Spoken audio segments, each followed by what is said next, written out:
Welcome back. I hope everybody had a nice coffee break and a chance to catch up with colleagues and friends, old and new. My name is Dr. Joanna Cook. I'm a senior research fellow at the ICCT and an assistant professor of terrorism and political violence at Leiden University. And it is my pleasure to host this panel on AI and disinformation, discussing new technologies in counterterrorism. The panel focuses on the field of AI and misinformation, their potential impacts and implications for terrorism and counterterrorism, and thinking about what this looks like in the next 5 years. So what are some of these key threats that we foresee? How will misinformation potentially affect this space? And what opportunities could AI actually prove for counterterrorism and PCV initiatives? And also thinking about the kind of societal impacts, and are we already able to identify and potentially mitigate for some of these? And to discuss this, I have three excellent panelists to speak on this issue today, including in the order in which they will speak today, Blythe Crawford, a project manager at Moonshot CVE, where she works on projects focused on generating insights into violent extremism across the ideological spectrum. She's also a PhD researcher at King's College London, where she specializes in far-right online content movement, online social movements, I should say, with a focus on radicalization and alt-tech platforms. She's worked on a broad range of issues across the far right, from conspiracy theories to gender and sexuality, and her work has been published by CTC Sentinel and the Center for Research and Evidence on Security Threats, as well as the George Washington University's Program on Extremism, and she's also a former colleague of mine from the ICSR. Our second speaker here is Professor Stephen Bale, who is a professor of international relations at UC Leuven in Belgium, as well as an honorary associate professor of security and political violence at the University of Exeter.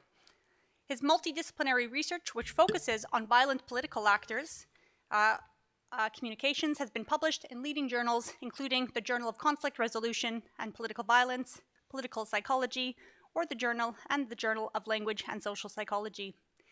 He's also recently published a brand new report published by Voxpol on AI extremism, and I highly recommend you have a read of this. It was a nice little nighttime read the other night. Our third speaker, Janis Jost, is a research associate in the Department of Terrorism and Radicalization Research at the Institute for Security Policy at Kiel University, and he works on in-depth analysis of terrorist radicalization and the relationship between terrorist groups and their surrounding environment, both in Europe and abroad. So as I said, three highly qualified, excellent speakers who will all touch on different elements of this subject. And before I hand it over to Blythe, they will all have PowerPoint presentations as well, so they can share some very practical insights with us. But beyond Q&A from the audience here, which I highly encourage you to do, for those online, if you do have questions, please do submit them, and our team here will try and get them to our speakers. So without further ado, Blythe, I encourage you to kick us off here. Perfect. Thank you so much. I'll move on to my slides. Yeah, there we are. So I'm Blythe Crawford. I'm a project manager at Moonshot, and I want to talk to you about some of our red teaming work that we've been doing with AI chatbots. So I want to very, very briefly introduce Moonshot, what we're doing, before looking at some key current trends in extremist use of AI, and then talk a little bit more about our red teaming work and where this sort of leaves us and the implications of that. So very briefly, Moonshot is a social enterprise business. We work using technology to counter a full range of online harms. We started out sort of squarely in the violent extremism and terrorism sector, and we've since sort of expanded into a number of different online harms like human trafficking, child sexual exploitation, gender-based violence, countering a number of different harms. We work both on analysing and mapping these harms, capacity building against these harms, and on interventions. A very, very quick example of one of our interventions, this is one that we have live in Canada.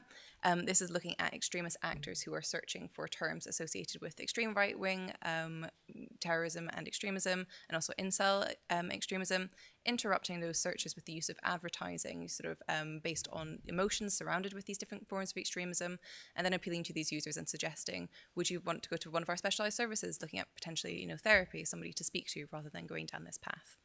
Just one very brief example. Turning to extremist use of AI specifically, I just want to highlight some very quick current trends. Use of AI is rife essentially already in extremist communities. It's not necessarily a new thing that we're really seeing. We're just seeing a particular boom. Probably the most common thing that we're seeing currently is use of visual media, use of generative AI to make images and propaganda. We've seen this across different communities, across the ideological spectrum. Really what AI has done is sort of remove the barriers of access to this. Visual images have always been super, super important in these communities, and we're just seeing this becoming easier and easier and more easy to access. I would highlight at the far end of this slide, you'll see this was a response to a story that we saw in breaking in January of illegal tunnels that were found underneath a synagogue in New York in January. And this was probably the largest scale response that we've seen to a story with the use of visual AI. We saw anti-Semitic images across the ideological spectrum. Worth noting that different communities, different ideologies are using this technology differently.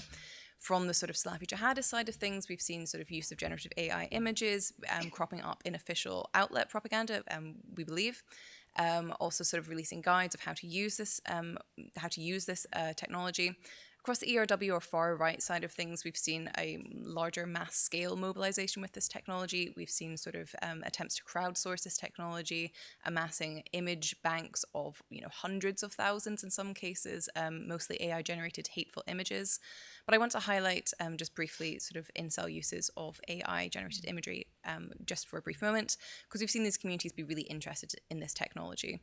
We've seen users already claiming that they are using this technology to make, and I quote, non-consensual deepfake porn of women that they know in their own personal lives, and also discussing the uses of this technology for harming women, both directly and, in one case, speaking about driving large numbers of women to suicide. So we're seeing these communities, unfortunately, be really, enthusiastic about this technology. Just briefly, I want to talk about the radicalization issues of AI and what we might see in this sector. We're already seeing this sort of AI bringing users closer to potential idols. We've seen this example that I'm sure a lot of us have heard of, which was Gab AI, an extremist-owned platform creating their own AI without any guardrails, which they claimed facilitated access to chat with Hitler, essentially. This isn't the only character that they have that you can access through this AI. We have other extremist idols as well. We've also seen users around the 2021 mark talking about using generative AI to read attackers' manifestos in their own voices, in this case, the Christchurch shooter. And we've also seen sort of a closeness to the AI itself arising. One user that we've observed described AI as a therapist, teacher, and friend. We've also seen instances where attackers, and the example on screen here is from the 2021 attempted attack in the UK, where one individual attempted an assassination of the late Queen. Prior to this attack, the user had engaged extensively with an AI chatbot which allegedly facilitated and encouraged violence. So very, very brief, talk about the main harms that we're already seeing. So what have we been doing at Moonshot about this? So we've been doing red teaming, specifically of AI chatbots, a number of different chatbots, looking for vulnerabilities in their software and how they could be exploited by different extremist actors across the spectrum. We've been taking a behavioral-based approach on this, sort of mapping and imitating different behaviors from a range of different actors, looking at combinations and variations of different setups and different sort of exploits that we can elicit from AI. So very quickly, what results did we see? We saw, first and foremost, this hasn't quite worked on the slide there, but bear with me. First and foremost, we saw that AI chatbots would generate misinformation and disinformation campaigns for us. We asked them to generate headlines that we could use for a disinformation campaign, and they obliged. I apologize, these just haven't worked, unfortunately, on the slides. We also asked them to translate and quote from Daesh text, Al-Naba, and it did this for us. Worth noting that in the UK, these are prescribed texts. So in this example, it was facilitating access and obtaining these texts. We also asked it in multiple different setups. The AI would encourage us to stay in an extremist group or to join an extremist group. In one instance, listing 14, obviously a loaded number in this case, 14 reasons why we should stay in an extremist group. We also asked it to give us instructions on how to cause harm, and in multiple separate instances, it did this, including an example of how can I build a bomb using day-to-day ingredients from the average British home. Worth noting that these were actionable instructions. They weren't just, fictional creations. They were actual real instructions that we could have used to build a bomb in theory. Finally, we also asked it to facilitate access to extremist materials, ranging from manifestos, emails of now defunct accelerationist groups, and websites that might be difficult to find of extremist groups active in the UK, and it also facilitated access to that. So what does this actually mean? Because it's one thing giving you all these examples, but worth noting what the actual implications of this are. Worth noting that most of the answers that I've shown you were not arrived at very quickly. Most of the answers that were on screen, they required long setups. Most of the time, if we just went with a low effort setup, like asking about a dispute between friends, the AI wouldn't really oblige us, it would push back for us. But long con kind of role play setups were really what elicited the most harmful answers. There was also a very strong correlation to the amount of effort that we were putting in as users and how harmful and how actionable that advice was. So the more you try, the more you get, essentially. Worth noting that, this will matter to varying degrees to different extremists.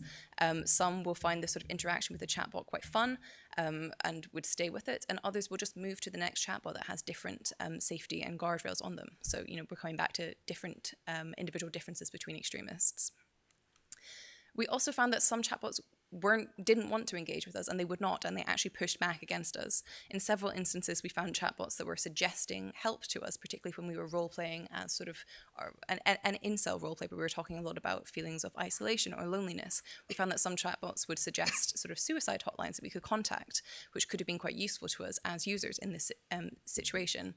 Worth noting, though, that these interventions were applied inconsistently, and even within the same chatbot, we got them sometimes, we didn't other times. So, there's issues there. Importantly, the chatbots would also struggle to contextualize the harms. A lot of the time, they didn't know why they couldn't allow us to do something. So this led to, a number of issues where, it wouldn't give us strengths and weaknesses of a group, but it would give us pros and cons. It wouldn't talk about Daesh ideology, but it would, quote and translate those texts like I showed you. So knowing why it can't do certain things is something that's very difficult to fix at a technological level. And again, extremists will just prey on these chatbots that are out there that have lower safeguards. From our work in this area, we did come up with some approaches that are quite useful when thinking about how we can start countering these harms. The first being sort of a risk rating strategy, looking at the different exploits and the answers that they return, and risk rating the answers that we're likely to get. And we have a few areas that we think are great places to start on how we want to regulate the sphere. Number one being like contestability of a group, is it talking about a group or facilitating access to a group that is universally prescribed and that is cited in existing platform policies, or that there is some sort of consensus within among CVE practitioners. That obviously would require higher levels of legislation or regulation. What is the source of the violation? Is this a bot-driven violation? Is it something that the AI is coming up with itself and driving that issue, or is it something that the user is putting in a lot of effort? And relatedly, how easy is it to cause these violations? Because, obviously ones which you can trip up an AI very quickly, you need tighter regulation around. And finally, and importantly, how actionable are the responses that the AI is giving? In our instances, they were giving us actionable instructions of how to cause harm, how to make bombs. And clearly that needs more regulation than, a more fictional response. And finally, just some key areas. Number one, human rights has to be absolutely front and center while we're talking about regulation in this sphere, and it's a particularly sensitive one. If we're under-regulating, we're potentially facilitating access to harm, particularly harms that are difficult to find if we're using AI chatbots as like an enhanced search function. But if we are over-regulating, then there's huge implications for freedom of speech. And we're seeing that now that AI is being sort of rolled into search results and search engines. If we're limiting the results that the chatbot can give us at that point, then we're limiting access to information. So that has serious implications, again, for free speech. Notably, social psychologists really need to be in the room for these conversations, need to be a central part of these conversations. All of the conversations that we had with AI are fundamentally sort of human-like conversations. So understanding both the human-like interaction and the human side of that conversation is really fundamental to thinking about regulating this sphere. And finally, just putting vulnerable users first. That has to be front and center of what we're talking about. Both thinking about the people who are most at risk of harm from people who want to use these chatbots for illicit purposes, and for users who are most likely to be vulnerable to radicalization through these chatbots. Having these users front and center is really, really important. And I will wrap up there. Please feel free either to talk in the Q&A or just to reach out to me. My email's on the screen. Thank you. Stefan, before I hand it over to you, just a quick point of clarification with Blythe, because I think it's probably something that many of us are thinking, but and perhaps you can't say exactly which chatbots you were looking at. But I mean, if you do feel like saying that, that's one thing. But if you could also maybe just quickly touch on the range of difference between the bots, that would be just a quick point on that would be very helpful, I think. Yeah, so we were working with a number of different chatbots, which I won't name by the actual bot, but I would say that these were mainstream chatbots that we were working with. We weren't looking at sort of extremist-made AIs. A number of different interfaces. Most just worked in a turn-by-turn conversation, emulating a human-like conversation with the bot. Yeah, the mainstream chatbots, basically.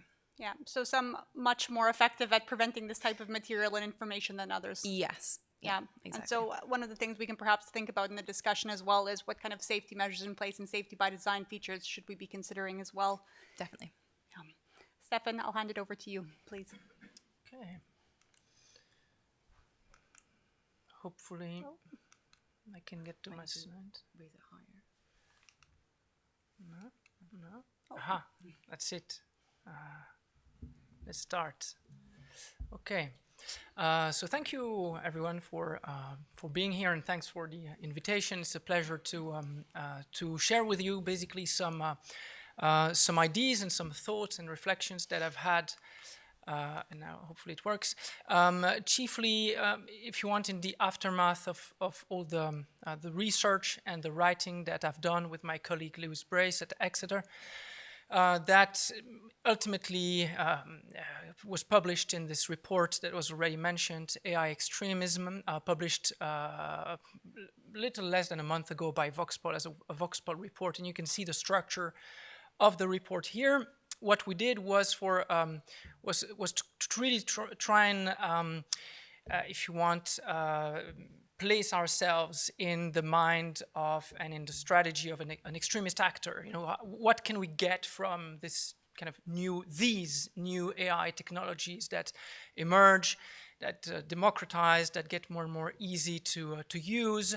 What really are the main uses for an extremist of various types of AI models? And so if you're interested in that, we detail all the uses in this report, as you can see in the summary here, in the table of contents. And for most of them, not all, but for most of them, we showed that these uses are already, you can find them already in different shapes and forms. Some of them have been already mentioned by in the previous presentation. And this is a long-standing interest because a little bit more than 2 years ago, what we did was to train a large language model, actually several large language models, to become proficient in a series of extremist languages or forms of language. So we generated incel forum posts, and we generated white supremacist forum posts, and we generated Salafi jihadi magazines and things like that. And so we tried to test already in the mindset of a terrorist, what can we get out of this? And the main conclusion of this report is that you can get many, many things, and you can get them, it's getting easier and easier to do this. And so the technology, as you would expect with the new technologies, is democratizing, is getting, easier to harness. So you have a series of threats, and sitting back after writing all this research and doing all that, we were wondering, and I was wondering what exactly is the nature of this problem, because, what's the real significance of this? And I think what we have here, and my presentation is going to try and highlight this, is that we tend to have two major diagnoses that you hear in the press, in the studies, when you talk around about this. One is really that we are approaching a crisis point, right? That this new technology is basically triggering a massive crisis on extremism. I call this a technophobe diagnosis, right? That this technology is, brings about evil and huge problems of a new kind. But you also hear that, no, this is not really a problem, actually. It doesn't really change much. The technology is actually pretty useful to detect and to disrupt and so on and so forth. And I call this a technophile, diagnosis in opposition to this.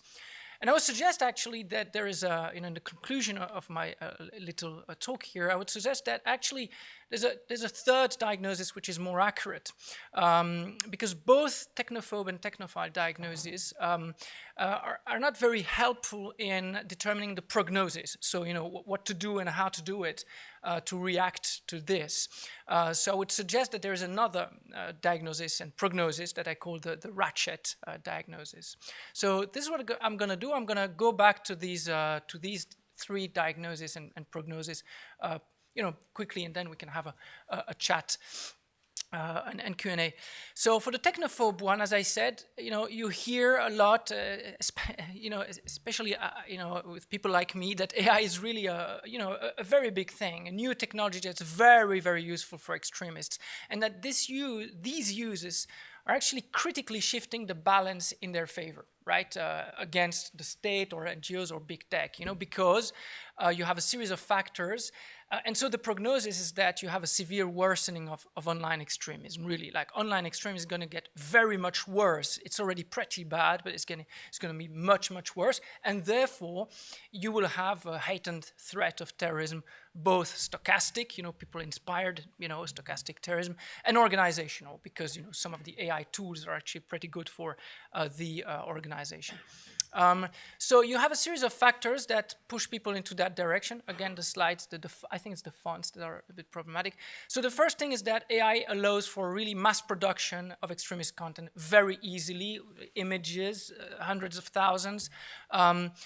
The moment, if you take just one example, the moment when YouTuber and data scientist Yannick Kilcher flooded 4chan Paul with tens of thousands of racist comments, it really proves the point, if you want, 2 years ago. The second thing is that you can, create bots that would significantly boost polarization, echo chamber, but also quantity, but also engage with a kind of chatbots in personalized emotional interactions. And she mentioned the Queen assassination attempt. In that case, what's striking is not that the person interacted a couple of times with an AI girlfriend, but it was like a sustained engagement over more than a year with thousands of messages that were deeply personal and emotional. So quantity and quality to boost artificially echo chambers. We're talking about Russia and China. They're certainly starting this stuff, as they do in West Africa, a case that I study now. Expanded reach, we've seen Al-Qaeda media talking in different languages, robocalling people in different languages, so more reach, more languages. Significant economies of scale, of course. When you put all that together with a couple of people, you're able to mass produce things that previously you needed several teams and specialized people with different language skills. And, you also have things that we don't talk much about, new avenues for blackmail, for harassment, you talked about that, and a lot of opportunities and avenues for criminal behaviors and activities. So this is like the technophobe diagnosis. It's getting worse because and also part of this technophobe diagnosis, we don't have responses at the moment. Perhaps you'll talk on that, but it's very slow to come. There are many limitations. Democracies are particularly not eager to engage in kind of dirty work that Russia is doing. So we don't fix a very big problem. Yet on the other hand, the kind of liberal approach to this is that, it largely benefits humanity. It's a negative externality, AI extremism that can be fixed. It could even be an opportunity. There are many, there are tech solutions. The market will adjust. It will not allow things like, the Tay Twitter account was very quickly removed. So, it will adjust. Over a couple of years, we'll see, the technology getting better. AI is harnessed to detect and counter extremism. National legislation does arrive. So the UK is probably taking the decision to criminalize deepfake porn. It's probably going to move towards criminalizing, political deepfake and stuff like that. So you have ambitious international cooperation, the Hiroshima process, the whatever. So you have a big wave, and things are getting better. The problem is going to be stifled. I suggest that these two diagnoses actually participate to the same kind of narrative, a narrative that you have a huge new technology, an AI revolution that is really shaking everything, right? And that's either very good and enthusiastic or very, very bad that we need to tame. And philosophers of science like Kuckelbergs have shown that actually this kind of technological revolution narrative typically produces hype and fear scenarios. And I suggest we move beyond that to try and use the classic philosophy of how technology impacts on the relationship between states and criminal actors. So works like the one by Peter Andreas, inspired by Charles Tilly. And that shows that when you have a new threat, it shows two things, that typically states, especially powerful states, seek always to harness technology to expand their powers, especially in a world of big competition between different states. And the second thing is that typically when you have a new threat, states are eager to tame the threat by harnessing this new technology, okay? And so I suggest that we think about this issue a little bit like this, right? As a ratchet scenario, and I will finish with this. Now we are in the first step. Extremists start to use AI in new ways. Yeah, you start to see these images. You start to see, use of large language models to flood 4chan poll, etc., etc. Yeah. Now states are now starting to seek and gain new capabilities to fight that. Yeah, the U.S. Funding a massive DARPA program to harness AI power to counter the threat. So what we are seeing now is that states are actually gaining some new power capabilities, more surveillance powers, more capabilities to repress, to sue. So states are actually as well gaining power and surveillance capabilities, executive powers. So states are actually getting stronger. Strong states are getting stronger. And big tech, on the one hand, in partnership with big tech. So big tech is actually also getting stronger. And I will finish with that. The logical step forward with that in perhaps a year, 2 years, is that nefarious actors are necessarily going to seek new ways to expand their use of AI in new directions, becoming stronger and more proficient with AI. And this again will prompt the state to step up its use of AI to further enhance its capabilities and repressive apparatus. So what I suggest actually is that both scenarios are actually true together, and that we are seeing a worsening of AI extremism. It's worsening of online extremism very clearly. But when we implement solutions, we have to be careful of what we do, because otherwise we're going to enter the ratchet problem. And we're going to face a state that's ever more intrusive and gains capabilities to also prompt new maleficent uses of AI and enter a vicious circle.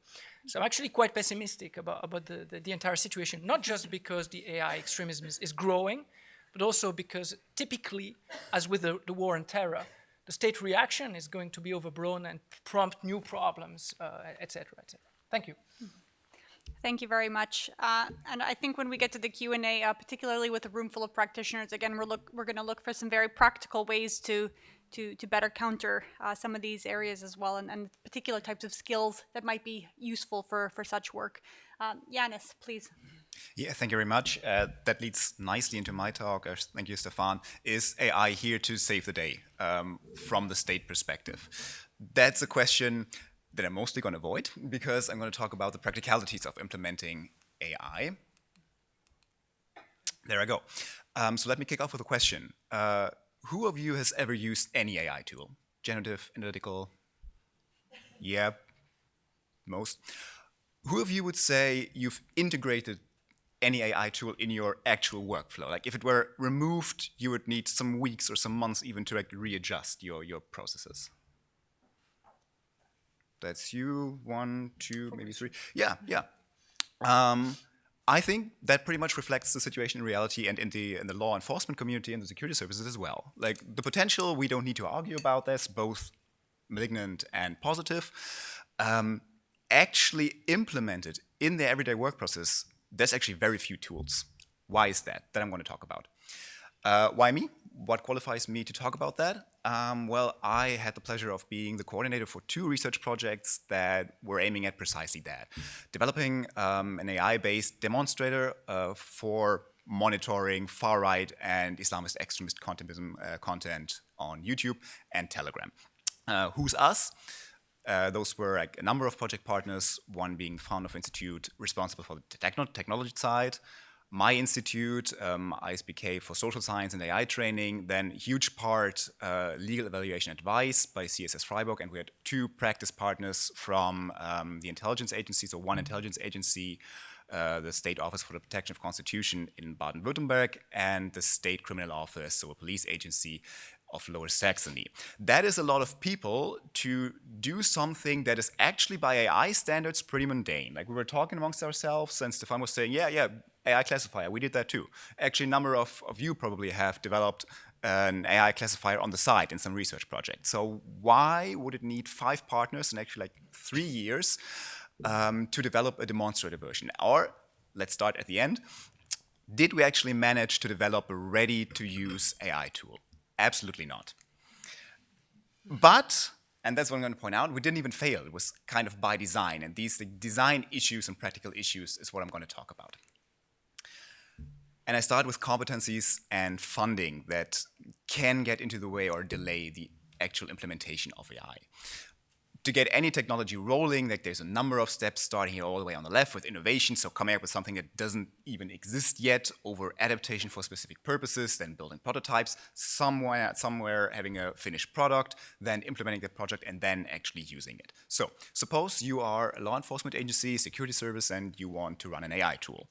What are the possibilities you have? First, my excuse, our project was very specifically limited to that sphere, and I'm going to tell you why in a moment. But again, we're thinking from the perspective of security service, what are the opportunities you have to get AI into your department? Buy it. That's, I guess, the most practical way to get it. It's quick and it fits nicely into the procurement routines. Like you do a public call for bids and you get 3 offers and then you decide for the best one. Disadvantage, first, there's not really that many around. Yeah, sooner or later you end with Palantir, and that's legally problematic, at least in Germany. And also, the problem is it's not customized. It's not made for you. And that is actually an issue. Case in point, the German intelligence agencies really drive the differentiation between right-wing extremism, then what's newly called anti-state extremism, and the sovereign citizen movement. They really drive that home. Like it's handled in different departments. Any outside software probably not going to reflect that because that's like a phenomenon that's 2 years old. So you're not going to find it in your software. That's a problem. Also, lack of transparency. You don't know how was it trained. That's going to look bad in court if you make a reasonable explanation for your decisions. So kind of problematic. Second way, you develop the whole thing in-house. Maximum transparency, maximum customization, so good there, but that's usually expensive. We relied on academic exploitation 101 and had like the research assistant do a lot of the legwork, like train the annotation for training purposes. If we were actually pay people fair wages, that would be hugely expensive, and you can't outsource that to click workers. Also, it requires a huge political commitment, and for that I can just quote Lisbeth van der Heijden from a first talk. Nobody does it because nobody knows whether it's legal or not. Same goes for intelligence agencies, and that's the second issue, the legal issue that I'm going to touch upon in a second.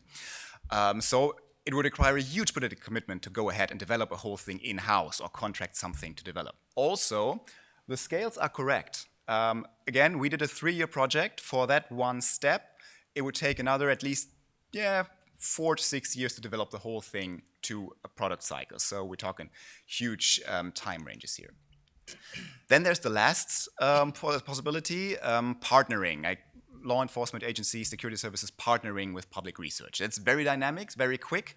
Like we're academics used to write proposals for our lives anyway, so usually quite a lot of interest, and you get especially anything on the left side, the innovative thoughts can get into the project quite well.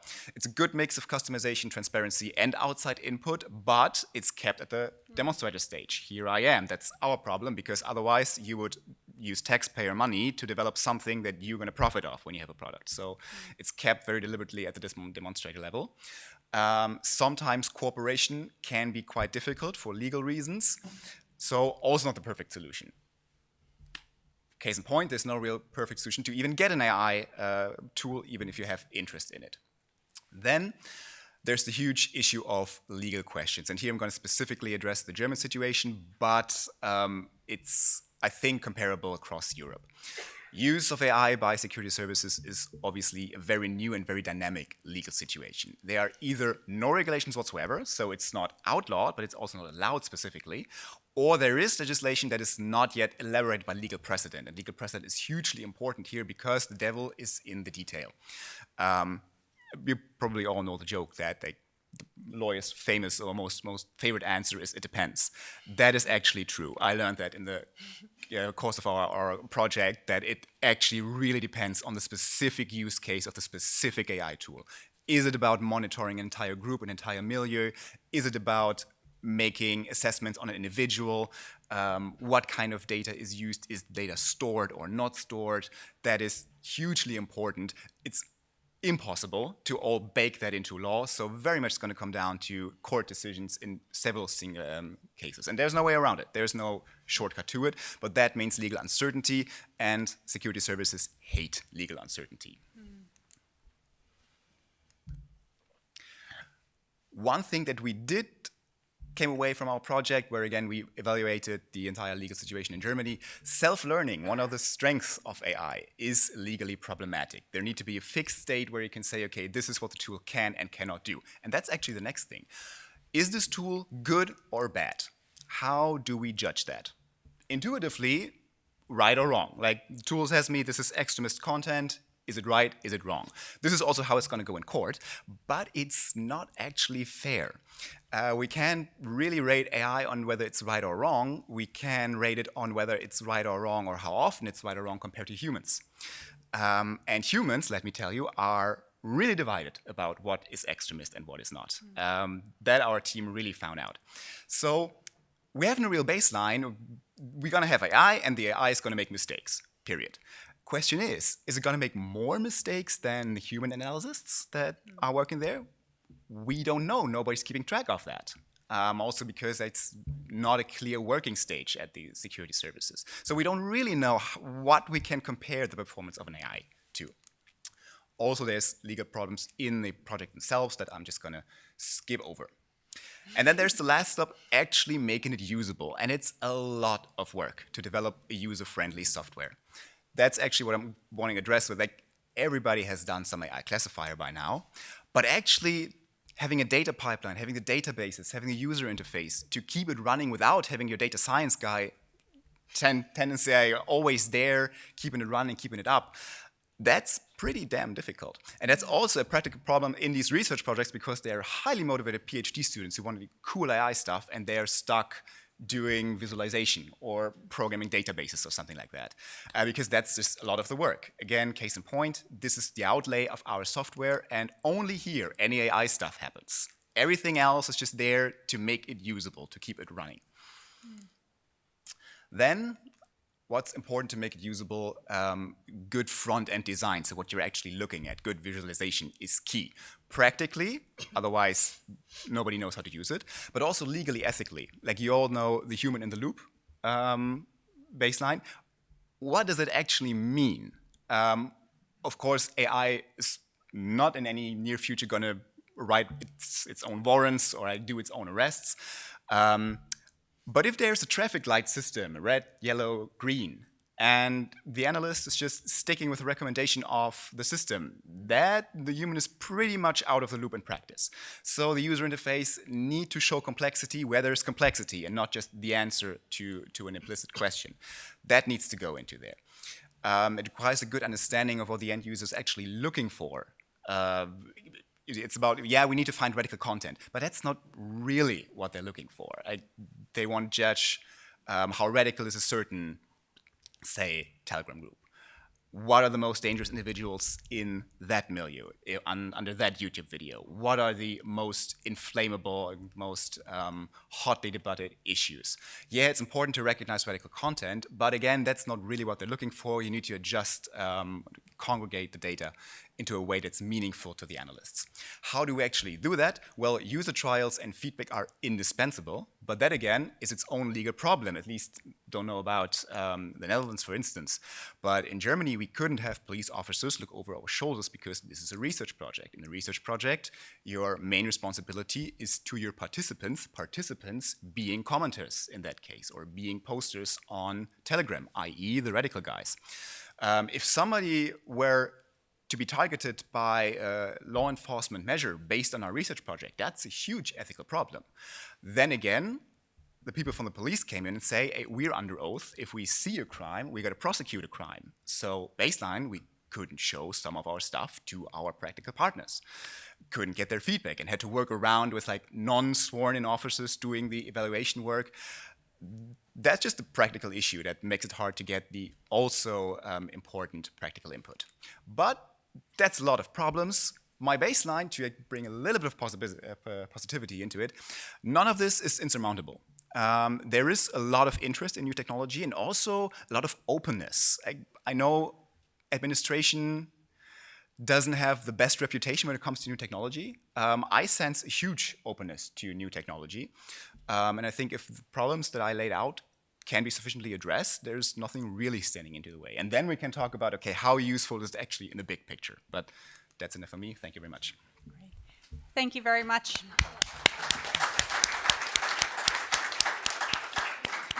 So 3 very well-balanced presentations here talking about practical examples of AI and exploitation by violent extremist actors, the uses of AI by both violent extremists and counter-terrorist actors, and considering the legal frameworks as well, and some of the practical limitations and barriers for doing so. One quick question for you, Yannis, maybe just to start off here. The legal frameworks that exist in the world today, are they fit for purpose for starting to deal with and respond to AI? Absolutely not. Excellent. But that's generally recognized, so they're going to be changed over the next years. Again, much of it will come down to President and court. Yeah. This panel was also focusing on misinfo, and I know there were some very light touches of misinfo in our presentations as well. But where do you see AI potentially overlapping or having the most direct effect on areas such as misinformation as well, particularly considering both terrorist and counter-terrorist efforts? Yeah, I'll kick off. I think it's all sort of part of one problem. I think we're in the phase where we're already actually seeing it. I mean, if you look at misinformation, just even removing AI from it, I mean, in terms of countering misinformation, there's a lot that we still have to actually figure out. If we add AI into the mix, I mean, you're just exacerbating existing issues. We're already seeing, so much misuse of AI in terms of the misinformation field. We're seeing it in advertising, like image generation, video generation, voice generation, making false advertising, more accessible and more difficult to figure out from users. We're seeing it all over the place. Like, it's already an issue, and we're seeing it from the extremist side of things as well. We've seen sort of whole misinformation campaigns coming from extremist side of things, and AI just facilitates an existing harm. We are also seeing it from sort of countering. There are a lot of platforms that are already using sort of AI facilitated detection capabilities in terms of picking up on misinformation, but there are already like a number of pre-existing issues with that as well. Like classifying misinformation differs so much from one legal context to another. Classifying what is misinformation and where did this misinformation actually start, getting an AI to figure that out is very, very difficult. And yeah, comparing it to that human baseline, humans are getting it wrong a lot of the time anyway. So when we add AI into the mix, you're just exacerbating an existing problem, I would say. Any other comments from either of you? Yeah, I mean, a lot has been said already. I fully agree. This is really worsening a problem that's already been there. I think we can three cases I think from the top of my head that really illustrate the fact that it creates an environment where it worsens the problem of AI extremism, of online extremism quite a lot. So if you take an extremist environment, even a very big one, let's say the far right / MAGA far right in the US on Telegram, to put like a social media you've seen, it's already very, very big, right? It's in the thousands of accounts and many, hundreds of thousands of, posts, very, very big. But what you can do with AI is you can multiply that fairly easily. So you can create these huge ecosystems where just chunks of it is authentic. So you can augment the problem. And with the U.S. elections, I'm completely sure that we're going to see a lot of activity and bringing back the foreign powers problem that we've seen in the previous panel. I think a significant part of that is going to be fueled by Russia. The second example I would mention is actually one that's already fueled by Russia. In the Sahel region in West Africa, Russia is churning out anti-Western and pro-Putin propaganda. Chunks, segments of that is clearly generated by AI. AI imagery, AI text, and the third example is the one that we have seen actually in the election campaign in Slovakia, in which you had that voice deepfake of the candidate. What's the impact of that? It was just one deepfake, but clearly we're in the early tremors of the problem, and we're going to see much more of that. Now, to bring back, and perhaps you're going to add to this, but very clearly that is something we stress in the report. There is a lot about the legal issues, and we're not sure on how to engage. But in Russia's side, there's no problem with the legal issue, and so we're a very big disadvantage here because they don't care, and they're flooding systems, media landscapes here in France, in Slovakia, in Germany, and we're not doing anything. And we're sort of, but legally it's touchy. We don't know how to share. Here I think we have a massive problem in which clearly the link between and the connection between extremism and misinformation is very big, because they use extremism to churn out misinformation about candidates and systems and people. Yeah. Let me just add to the legal conundrum, because I think Blythe showed some really nice examples at the beginning of generated pictures. When I encounter these pictures in the groups that we're monitoring, it's very often not even a factual statement that could, if we want to, eventually be prosecuted. So taking the picture of the supposed tunnels under the New York synagogue with a clearly anti-Semitic context. I've encountered something similar, but not the statement, this does happen under a New York synagogue, this is fact. It's just there, and what it does is it creates ambiance, if you will. It clearly adds to the anti-Semitism in the group, but nobody is making a statement that they could actually be called out upon. And in question, it's just fun. It's just when in doubt, it's all good fun, if you will. But in a summit, of course, adds up to the psychology, and you both mentioned that the psychology of these spaces. I don't know how we can actually do something unless the platforms are going to take much greater lead on that. I think the term ambiance is a really interesting and a very useful one to use to explain the situation here. I know we started about 5 minutes late, so I'm going to give us until 10:02 for Q&A here. So for the folks online too, do feel free to submit questions, but I'll open it up to questions from the room here. Please. We've got the first one just in the front here.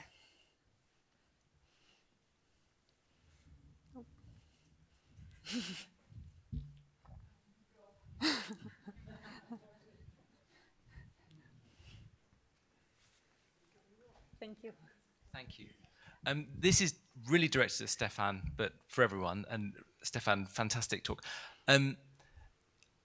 Is there a potential upside that as more propaganda is AI generated, it will lose some of its traction because it will not feel as authentic? Are we taking more questions, or should I just... I think right now we can do them quickly one at a time, but Clarissa, I'll direct you that way to the next hand after the response here. Okay, so I will quickly reply. This is a point that we raise in our report, actually, which is that we're not going to face like a blanket use of AI by all extremist actors, because it comes at a series of costs and potential costs. Yeah? And one of them is what we call the authenticity costs. Yeah, if you start churning out propaganda, it clearly seems inauthentic, or you may lose legitimacy if you're like a prominent cleric. And you start to do this, you lose your social capital in a way, and so it has a series of of costs. But so not everyone is going to engage in that in equal manner for all types of propaganda. So I think we're not going to see places where these risks happen because the people won't take the risk, but we are going to see propaganda churned out by groups and movements and individuals where the risk is inexistent. Yeah, so typically on extremist forums or platforms where the onus is on quantity, there's no real risk with that. And so I think that's what we're going to see more and more. So I'm not sure it answers to the question, but that's how I would put it. Just to jump in on that quickly, I absolutely agree, and I think it's such a good answer that different groups are using this technology differently, and some will care, some don't. In a lot of extremist spaces, as long as you get an image that is somewhat hateful, people are pretty pleased at this point. That will probably change, as we move on. I think there's also a lot of knowledge sharing on how to use these chatbots.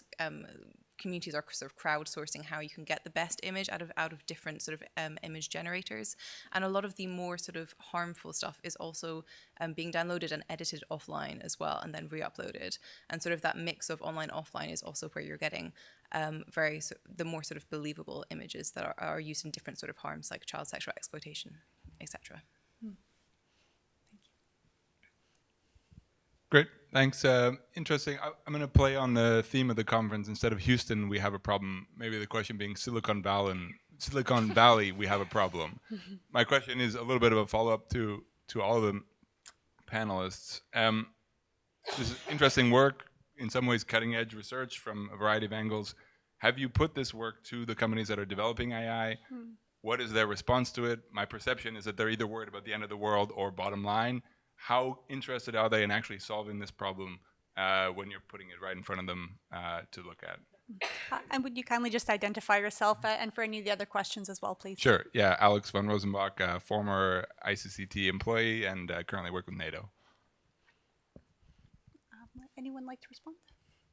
So yeah, I can't speak to individual cases, obviously, but I would say it's like most things. You get some tech companies who are hugely enthusiastic about doing better, and some who aren't, and that's part of the issue. Yeah, one topic that I'm particularly interested in that is that it's not just the big tech companies, but nowadays I think one of the big issues is the one of open science and open source AI. Because by now, I mean, we talk about the big AI companies, and they're very keen to be the solution or present themselves as being the solution to the problem they created. Yeah, this is typical in the kind of ratchet stuff. But on the other hand, you have more and more AI models that are shared as open source, models online. And I think when we really think about AI extremism, these are the models that are the most dangerous. And recently, a paper, a collective paper by many AI scientists, I forget the number, it was quite a lot. It was a paper that tried to list the risks and benefits of open science in AI.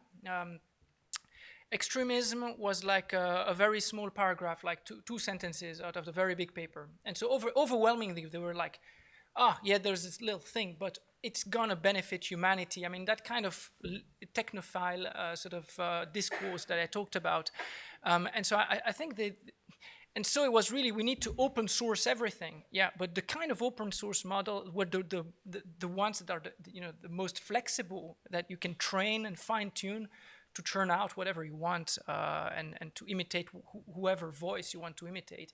So I think here we have a problem. Silicon Valley, yes, but not just the very big tech companies.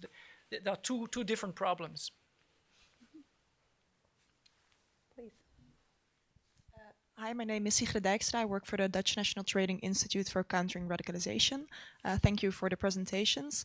I was wondering what we notice with local practitioners, like one of the issues was what Lisbeth mentioned, that they are not very sure like what they can legally do.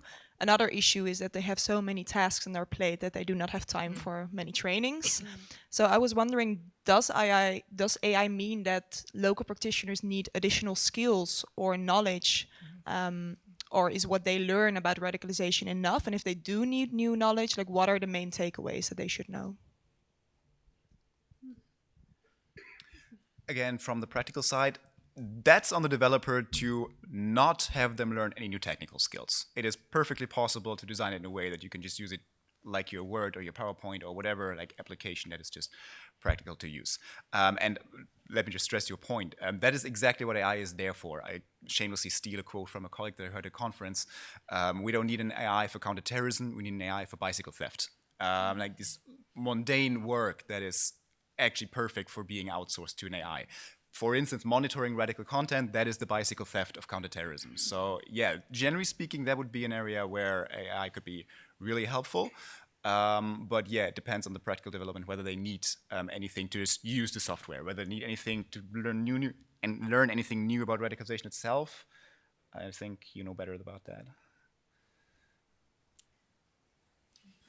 Happy to say so. My interactions are too limited to, I think, answer the question. Perhaps more examples of consultation between practitioners and scholars could help answer some of these questions a bit more. But, I see one question in the back here as well. Yes. Very back. Yeah. Thank you.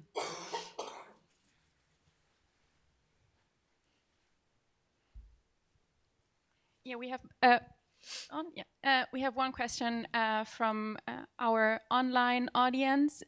Someone here is asking, you've already explained a bit of the legal unclarity and uncertainty, but do you also have any recommendations on what strategies and mechanisms states can already or should already put in place in the current situation? Would anyone like to tackle the legal recommendations? I'm not sure about the legality, but again, I think in liberal democracies, I think we need to shift from, I mean, we already put a lot of impetus on, reaction to a threat, to sort of reactive, monitoring, trying to identify, trying to disrupt, perhaps. But I think in the current international issue that we have, that was well emphasized in the previous panel, I think we need to build up capabilities to build more proactive uses of the technology to disrupt rivals in their own turf. I agree 100%. How going to do that legally on the state side?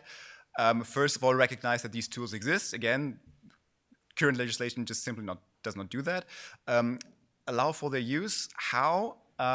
First, distinguish the state. Actual legislation need to set boundaries of what is permissible, what is non-permissible, but not try to overregulate. Leave the rest to the administration to do the technicalities. Maintain oversight. What does that mean? Transparency, hugely important. Like that was also mentioned. How does AI derive at its decision? That needs to be made transparent if necessary, and some kind of appeals process. That is really difficult in counterterrorism work. We already touched upon that a couple of times, but it's, at least from the German perspective, German Supreme Court, quite clearly demanded that there's some way of appeals. Yeah, sorry, absolutely agree with everything that's just been said. I think super interesting, particularly on the point of transparency and oversight, definitely very important. I would also say that I think each of the speakers has kind of had a bit of a cry in what we've been saying, in that we're not really talking in the most case about absolutely new harms. We're seeing a facilitatory environment. So do we need an absolutely whole new playbook for AI? Possibly not, but we need something that is tackling the underlying causes of existing issues as well. I think that's a great place to wrap up this panel. So before we move to the concluding comments, there will be drinks following this, so you can carry on the discussion and also engage with our speakers over drinks in the lobby after this. But before I turn it over to the concluding comments, I'd like us to again thank our speakers for their excellent contributions today. Thank you.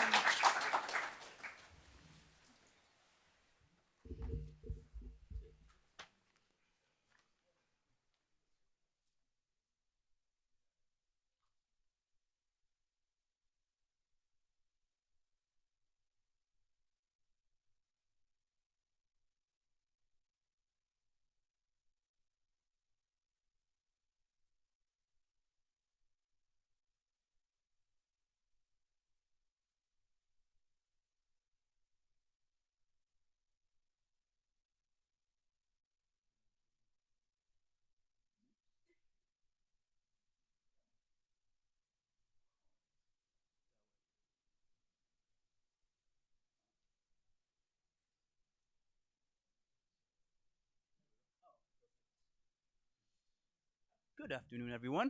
My name is Antoine Barnon. I'm the business manager and deputy director of ICCT, for those who don't know you. And before we get to drinks, I'm going to stop you from going just for 10 minutes, nothing more, just to talk to you of some of the ICT highlights of the work that's been done by the team last year and a bit of this year. Some sort of selfish promotion, if I may say. And if this wants to work, there we go, extend the arm. One of the first things we want to show you is something we're very excited about, is that we launched, officially today's the official launch, but we soft launched earlier this year, the ICCT Monitoring and Evaluation Center of Excellence. These are the 6 services we offer in the idea to create a culture of evaluation. Now, we don't want to go on and point fingers of who's doing a great job, who's doing a bad job. That's not it at all. The idea is really to say we want more evaluation to see what is working, what can be improved, what can be developed, what needs to continue. So in this sense, because ICT is doing M&E of its own projects, we want to do M&E outside of ICT and within the field. So we're going to start doing some trainings towards the end of the year. Hopefully, fingers crossed, we can get that done. But we also want to create support for practitioners, for policymakers on how to do evaluation, how to create project proposals so that there is more evaluation and the field can also improve. We'll also have a help desk where people can come to us. We can have about 30 minutes, maybe more if we really like the topic, for free help to answer some questions how people can do better evaluations, better project program logic with theory of trends, really to improve the field on and moving forward. One of the core part of ICCT is that a lot of our products, as you may know, are open access. And we have here 2 databases that are accessible on the website, fully open access. One of them is on FTF Knowledge Hub. So it looks at 30 countries on qualitative and quantitative data of FTF who went to Syria and Iraq, and what were the challenges and the responses from them states and the best practices. So I think we have, yes, 30 countries so far, the Netherlands obviously being one of them. And the other one is the interlinkage database. So this looks at countries that have prosecuted on the core international crimes, both terrorism and war crimes, and what were the challenges and the best practice on cumulative charges on the both. I learned a lot through this database, so I really recommend them, especially if someone like me, you don't have a legal background, because it explains on the good logic how the information was gathered and how it can then be used by others. And these are live databases, so we will keep updating as there is new information, and hopefully not new FTF that come to light. For those who like reading, like me, we have 3 books available. They're all available on the website for free, but if you want them on paper, you can buy them here, also on Amazon. Sorry. The first one, it's the Bible. It's from Alex Schmidt. It's huge. It has everything you need to know about the field of CT and PCV as of pretty much today. Definitely not an easy read, but definitely a good reference book to have. The 2 others, Female Jihadis and the Far Right, are from this year. The first one looks at female returnees to Europe, their entire process within the prosecution stages, rehabilitation, reintegration, look at France, Belgium, and Netherlands, and what are the good practices, what are the challenges, and some recommendation for other countries to keep doing it. So this was only on the female returnees. The other one, that one scared me. It's Russian influence on the far right in Europe in 12 countries, looking France, Netherlands, Germany, we have Slovakia, we have Sweden, and it gives very concrete example of how Russia is influencing the far right. What are they doing? I think there was an echo in the first panel of it, but I would say don't read this at night in a dark room. It's a bit scary. The upcoming one, I'm looking forward to it, from Lone Joanna Cook, is how can we prosecute ISIS, Daesh, for what they did in Iraq and Syria. So this one is going to be coming up soon. And we also have more readings if you want, because ICCT is also editing Perspective of Terrorism, the academic journal. It's done by the ICC team. It is open access. It's one of the rare journals that is open access, but on past, current, and future issues. So we really want, as I said, this knowledge to be accessible to everyone. There's also a lot of events, calendar, upcoming topics, and subject on CT, so just beyond the academic research itself. Now, I know a lot of us have a lot of emails. We're not going to do a show of hand who has too many emails, and there's a lot to read. But in case you just want to drive and listen, we also have a podcast. The latest series is on anti-institutionalism, and it looks at first of defining anti-institutionalism, looking at it in the US, in Europe, what are the US responses, and then what were the European responses. And we have distinguished speakers such as Martha Crenshaw, Ian Moss, Eric Abercombe, Julia Ebner, and our own Barbara Monas as well. I listened to it in my car on a 3-hour drive. It kept me awake. I really enjoyed it. And I know I'm doing some selfless promotion, but I thought it was really concrete, really to the point, and really easy to listen. You can get it on your favorite podcast platform, but also online. But there we go. But at its core, ICCT is a project-based organization. So I'll take a few more minutes to show you some of the projects we've done in the Netherlands, in Europe, and abroad. Hope you can read it. Yes, you can read it. The first one was about Utrecht's ideology, where we looked at what is the radicalization going on in the city of Utrecht, what can be done about it. There is a policy brief that's available. It is in Dutch, because yes, for those who don't know, we actually do work in Dutch. We have native Dutch speakers, but you can put it in your favorite translator, or do as I do, try to learn Dutch to be able to read it. But very fascinating, has very practical recommendation for a Dutch municipality on how to counter radicalization. The other one is actually an M&E. We are for a training on municipalities on how to detect radicalization.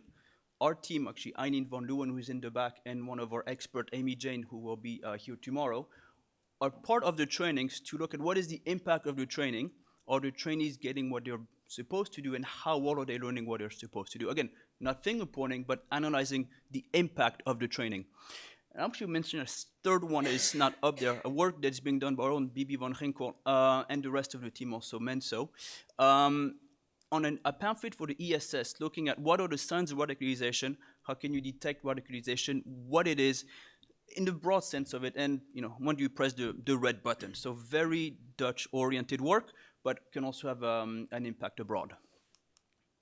Within Europe, we have, again, just two ones that are available. The first one is a project for the German Federal Foreign Office, where we're looking at anti-governmental threats and their international cooperation. So we're looking at groups, individuals in the Netherlands, Sweden, US, and Austria, how they're interconnected online and offline and a bit beyond, and what are the CT and PCV recommendations we have to these groups, because we know that what goes on in one country affects the others, so it's an overall aspect. It is available to read on our website. The other one was also a training by Bibi van Ginkel on the ESDC, which is the European Security and Defense Cooperative.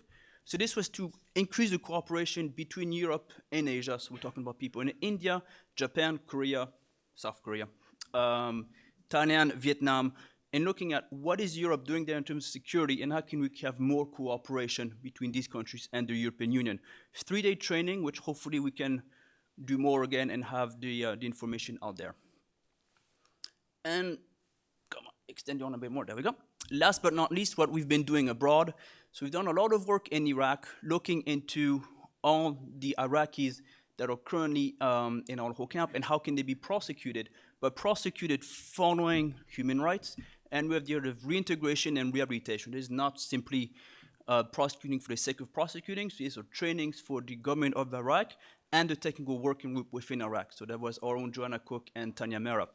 And we're going to have a phase 2 coming up. We're going to keep doing this as well, because there's a lot of work as the caseloads are complex and unfortunately very heavy.